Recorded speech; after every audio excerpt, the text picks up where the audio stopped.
The greatest ability that God has given humankind above the animals is the ability to choose. A dog can't be anything but a dog. A cat can't be anything but a cat. A human being has the power to choose. We can choose. And I'm asking you, what do you see in the future for you? What brought you here today? What caused you to get up? What is it that you're looking for? You get to choose as much as you want. You get to design it any way you choose. You're not sentenced to your future.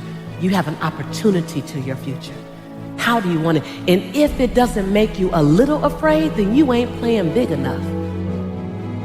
You all have your own unique rhythms and daily habits and things that you need to achieve and the things that you need to accomplish so that you look in the mirror and you feel like, yes, I can.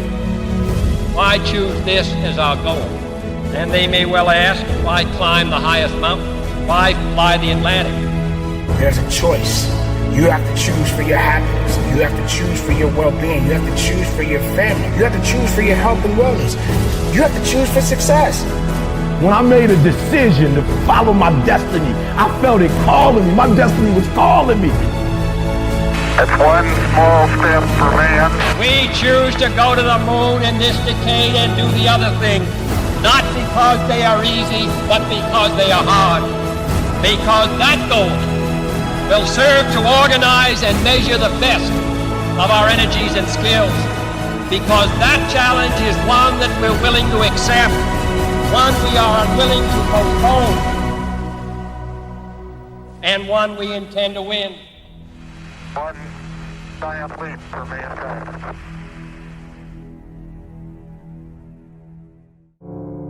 You pushing and you're pushing and you're pushing and you're pushing and you're doing everything right. You're tired, you're exhausted, and ain't nothing happening yet.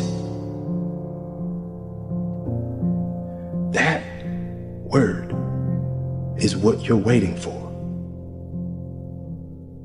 Yet.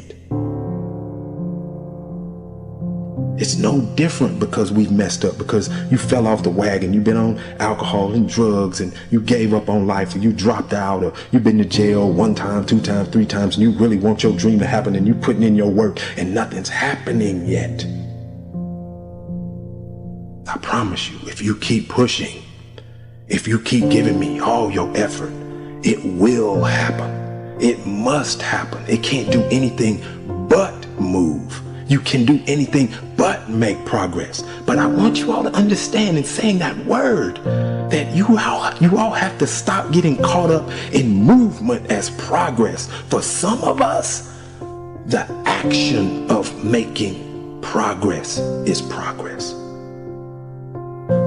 The push itself, the fight, you get up and swing and miss, that's progress. You get up and you run at what you want with everything you got and you miss, that's progress. The effort of making the attempt is progress. And so guess what? The goals and the dreams are in that mindset to do nothing. I'll get to it tomorrow. I'll do it the next day. I'll do it the day after that. We're in a mindset of quitting. And if you want to make sure you become successful, it's not will you quit, it's will you stop preparing to quit. You got to give up on saying, look, I can do that tomorrow. Look, this is my time for rest. This is my time for break. There is no quit. Guess what? Dreams don't stop. People do. And then you have the nerve to think or to ask yourself why you're not successful. And you see it happen every day. On Monday morning, somebody's going to get up and they going to hand in their resignation going to a new job. On Monday morning, somebody going to get up lifting more than you. On Monday morning, somebody going to get up running faster than you. On Monday morning, somebody going to get up with their name higher in the draft than you. On Monday morning, somebody's going to be getting that scholarship that you could have got. Guess what? On Monday morning, somebody's going to get up whistling to take that test while you worry. Why? There's no difference between them and you. They're not faster, they're not smarter, they're not stronger, they're not better. They just don't quit. you give up. You give up. You believe that 24 hours, that 48 hours, you deserve to be off. You deserve to relax. While you relax, and always remember this though, it's somebody grinding, it's somebody pushing harder than you, it's somebody giving up more than you. Guess what? Until you get in that mental mindset that you will not prepare to quit, you will never succeed. Because if you prepare to quit, quitting is inevitable. I'm going to have the same amount of time, the same advantage, no excuse. They're not going to have an hour more than me. They're not going to have 6 hours extra than me. I'm going to grind just as long, and I'm going to grind longer, and I'm going to prepare myself to be successful. Why? One reason. I don't quit. I don't prepare myself in the mindset to quit. And if you don't understand this right now, that you're going to have to push harder, you're going to have to fight longer, you're going to have to give in with everything you got, you're going to have to give up more, you're going to have to not be lazy, you're going to have to not listen to that old you. You're going to have to believe that this extra time I can use on the weekend or at the end of the day or at night when other people are sleeping or when everybody's at the family reunion, when other people are on vacation at the beach, I'm going to run, I'm going to get it, and I'm going to make my dreams a reality. Nobody going to stop me but me. That's the only person that can. Understand, if you want to make your dreams a reality, you've got to understand that you can't quit. Are we always going to make the right decision, yes or no? Absolutely not, no way in a million years. But most people don't have the guts to make the tough decisions because they want to make the right decision, so they make no decision. But for some reason or another, you've been holding back. For some reason or another, you just have not been able to gather your nerves or be able to work through the procrastinating or putting it off or justifying or blaming. Some reason or another, you just haven't done it. I want you to know that your life right now is the sum total of your decisions. So I need you to do me a favor. I need you from this day forward for the rest of your life, make a decision. Decision making is the force that shapes destiny, personal, corporate, business destiny. So if you're going to control your life, the way you take control is by making new choices. If you don't like how things are, what do you got to do? Change it. And to change it, you have to make a decision. And by the way, leaders make decisions. That's what makes somebody a leader. They have the guts to make the most difficult decisions nobody else has the guts to make. And they know they're going to be wrong. But if they're wrong, what will they do? They'll know what they want, they see it's not working, and they'll do what? Change it, which means they'll make another decision, do something new, and see if it works. That's the essence of how we grow. You know what I did to get where I am right now? I made a decision.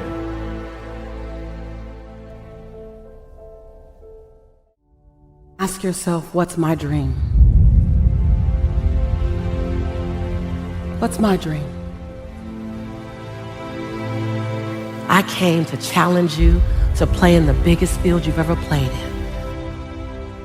I came for you to challenge the fear that might be inside of you and to redesign and reprogram it. You look at it long enough, you be with it intimately enough, and it has to dissipate. You are the designer of your destiny.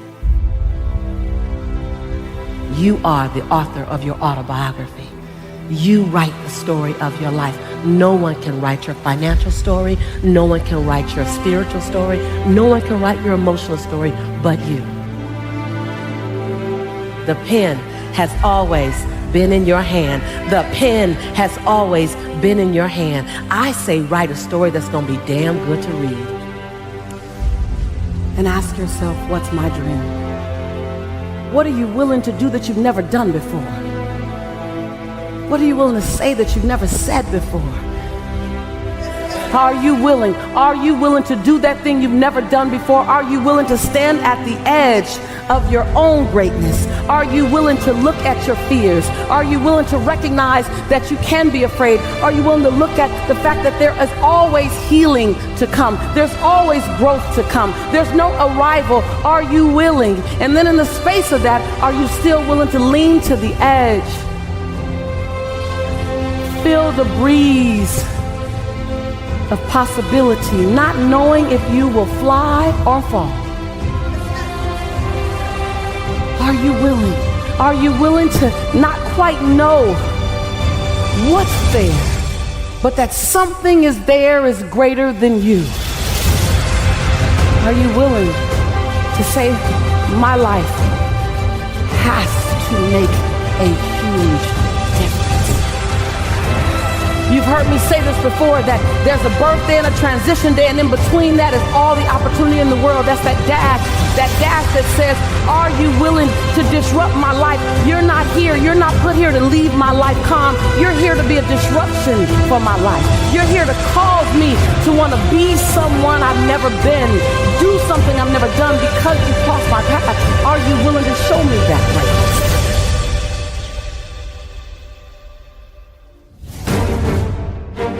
Your past doesn't define you. What you do now defines you. What you are committed to do now defines you.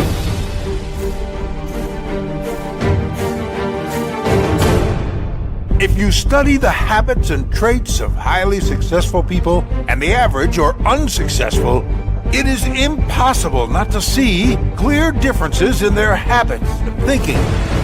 One of the biggest differences lie in thinking and living in the past or planning into the future. The majority, and by that I mean the average and the underachieving among us, think primarily in the past. This is what happened to me, and if this didn't happen to me, I would be where I want to be today. I should have done this in the past, and now it's too late. This person wronged me in the past, and that's why I'm not where I want to be. The past drags them down and beats the life out of them continuously, day in and day out. They don't take responsibility. They don't believe in future because they are stuck in the past. So their past repeats itself into the future over and over again. The successful one, however, thinks only in the now and into the future. They set goals into the future, clear targets to push them forward, to light their fire within and give them passion for living. They visualize the results coming to reality into the future. They see the future reward, not the initial struggle to bring it to life, not what I have to go through to get there, but how will I feel when I get there? And the only way to get to the future, to the big reward, is to have powerful action in the now, in this powerful present moment. All successful people know that each positive and productive present moment leads to a positive and successful future moment. The successful usually have had just as tough a past as the average, but their meaning is different. Rather than play the victim, they get on with life. Rather than dwell in the past, they plan on how they will create a better life in the future. Rather than use the past as an excuse, they use it as fuel to drive them wherever they need to go. Use your past as fuel to take you wherever you need to go. If you ever look back, make sure it's only to drive you forward. Don't blame others for your situation. Rely on yourself to create a new situation. Your future starts today, not tomorrow. Plan now. Live now. Don't let your past define your future. Don't you dare let past failures get in the way of your future success. It doesn't matter what happened in the past. The only thing that matters is what you are going to do right now. What are you going to do right now? Sometimes you don't find someone for a long time, and then when you do, it changes your whole life. You find someone, maybe it's just a YouTube video, and it's you saying it's still your motherfucking set, and it's you just pushing people and telling people to go get after it, and people see that, and all of a sudden it's like they get goosebumps, their heart starts racing. It's like you gave them a drug, like you gave them fuel. And then they want to change their life. Then they want to watch you tomorrow. And then they want to watch you when they're at lunch break. That's fuel. And you literally can change a person's life through that, because we need each other. I mean, it's one more piece of evidence that we need each other, that we have this sort of very strange, loose-fitted community of all human beings together. When someone like you does something that's exceptional and says something that's exceptional and has these inspirational words, it can change a person's whole life, change their whole path, change who they are. I've gotten so many messages from people that say, I lost 130 pounds. You know, I did this. I got off sugar. I'm fucking running every day. I hit the gym 5 days a week now. I'm a different person. I'm drinking water. I'm exercising. I take vitamins. I'm eating healthy. I got more juice. I got more energy. My whole life is different now. There's no personal satisfaction in accomplishments if nobody loves you. You're not going to enjoy it. Love is the most important thing, and that sounds so cliche, but without love, it's all useless. Yeah. It's all useless. We all need each other. Yeah. We really do.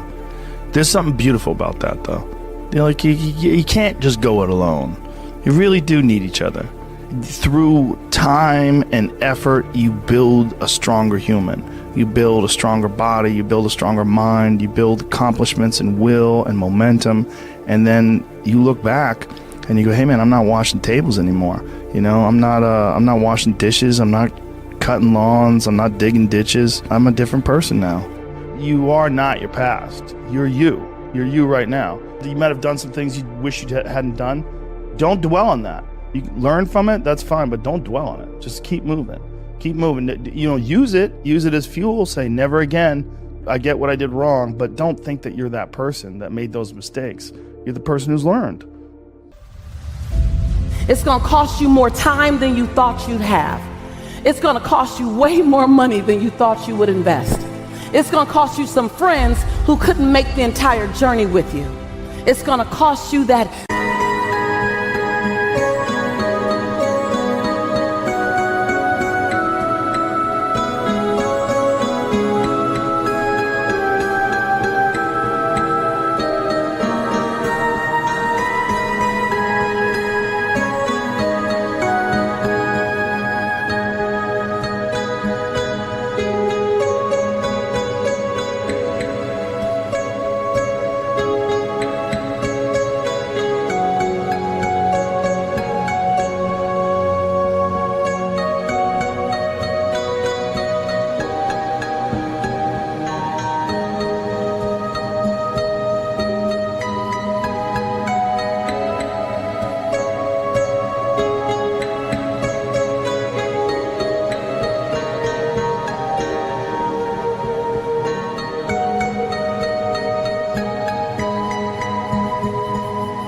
That sense of, oh my God, I gotta leave, I gotta die to the old me to allow the new me to be born to my future. It's gonna cost you something. This is the year for reset. This is the year for restart. This is the year for reignite. This is the year for repeat the things that you love. This is the year for recommit. This is the year for redesign. This is the year for re-engage. This is the year for restart. This is that year. I stopped by to ignite your fire. I stopped by to have you confront fear. I stopped by to have you look at what it's cost you and to make a bold declaration the next time it rises up, you rise up a little bit higher than it. Yes. I stopped by for you to no longer make fear your enemy. Make fear your fuel. I stopped by to redefine fear. To redefine it. Because fear is an emotion like any other emotion. Fear is an emotion like love, like compassion. Fear is an emotion, we just gave it more power. We just gave it more power. Compassion, oh, that's nice. Fear, ooh. We gave it a meaning. And some of you know you've heard this before, that fear is false evidence appearing real.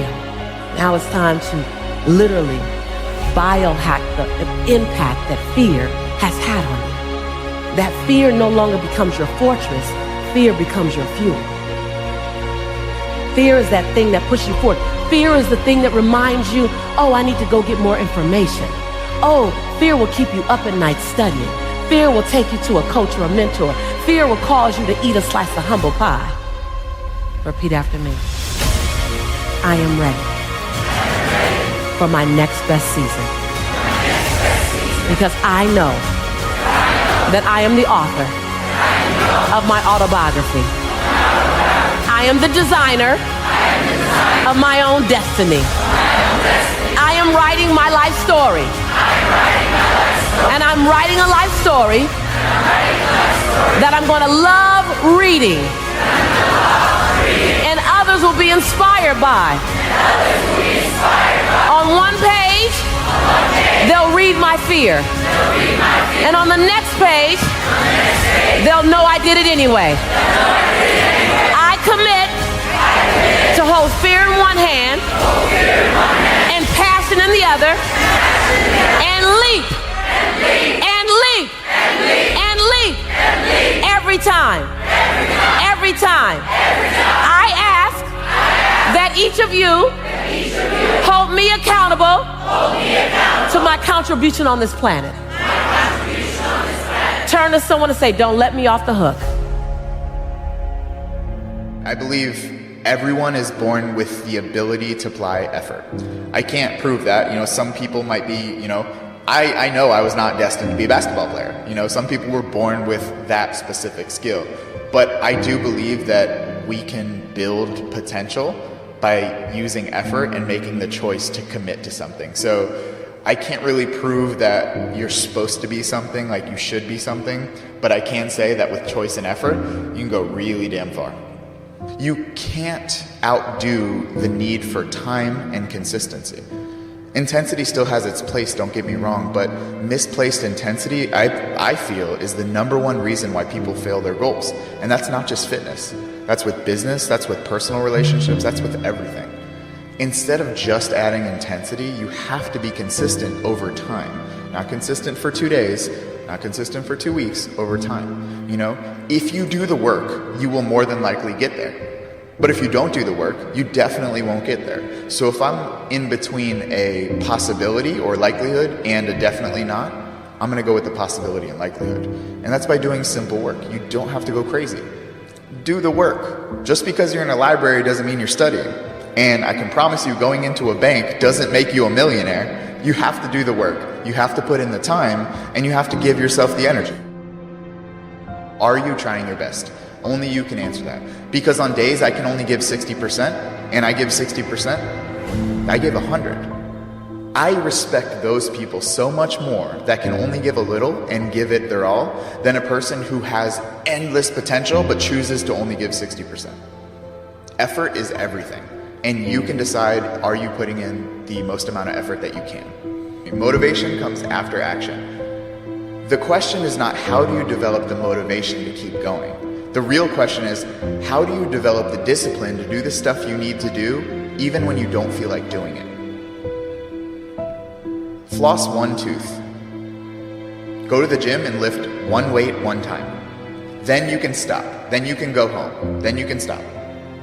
More than likely, because you already got there, because you already started, you're going to finish. Getting there is the majority of the issue. The discipline to start, that's what...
The motivation to keep going comes after the action to start.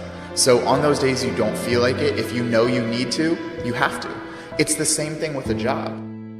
I can promise you, almost anyone who works a job, they've had those days where like, I don't want to go to work today. On their way to the work, they're still going because they tell themselves they need to.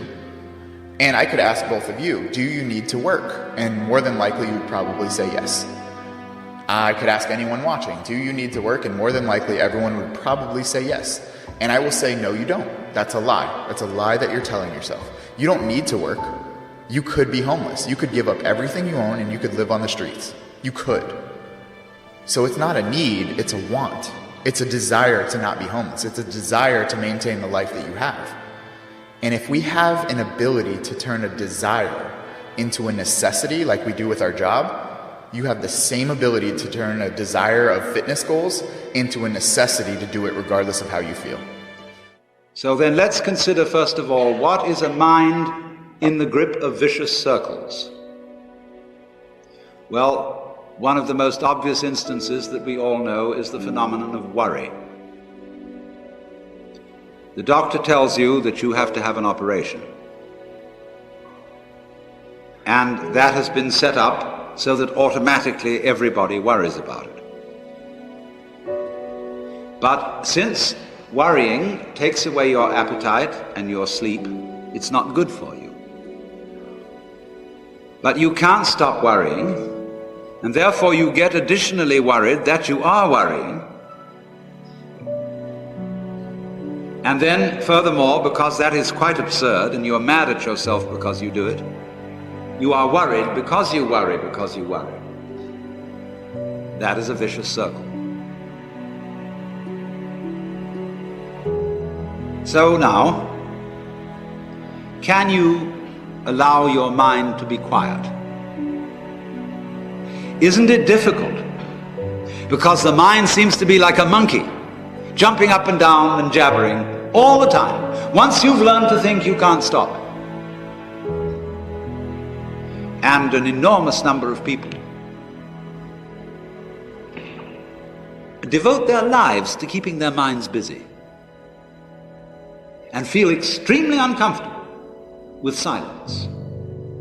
When you're alone, nobody's saying anything, there's nothing to do. There's this worry, this lack of distraction. I'm left alone with myself, and I want to get away from myself. I'm always wanting to get away from myself. That's why I go to the movies, that's why I read mystery stories, that's why I go after to girls or anything that you do, or get drunk or whatever. I don't want to be with myself. I feel queer. So, well, why do you want to run away from yourself? What's so bad about it? Why do you want to forget this? Why do you want to become yourself? Because you are addicted to thoughts. This is a drug, a real dangerous one. Compulsive thinking, going on and on and on and on and on all the time. It's a habit. So there's a difficulty about stopping that activity. And you really have to stop it if you want to be sane. Because if I talk all the time, I don't hear what anyone else has to say. Then I'll end up in the situation of having nothing to talk about but my own talking. Or so in exactly the same way, if I think all the time, I won't have anything to think about except thoughts. So in order to have something to think about, there are times when you simply must stop thinking. Well, how do you do that? The first rule is don't try to. Because if you do, you will be like someone trying to make rough water smooth with a flat iron. And all that will do will stir it up. So in the same way as a muddy, turbulent pool quiets itself when left alone, you have to know how to leave your mind alone. It will quiet itself.